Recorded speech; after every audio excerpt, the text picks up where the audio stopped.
Kapını saldı, Nigar xanım çıxdı, gördü Koroğlu çox narahatdı. Dedi, ağam sənə nə olub, sən niyə bir belə pərişansan? Dedi, dərdimi soruşma, dərdim çoxdur.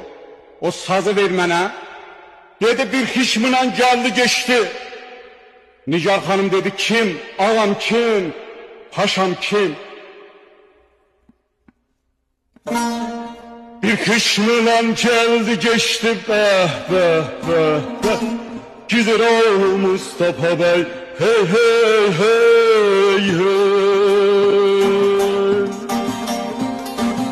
Aştı da deldi geçti, dağları deldi geçti. Ağam kim, paşam kim, hanım kim, dalım kim, kim kim kim kim. Gizir oğlu Mustafa Bey, bir beyin oğlu, zor beyin oğlu. Gizir oğlu Mustafa Bey, bir beyin oğlu, zor beyin oğlu.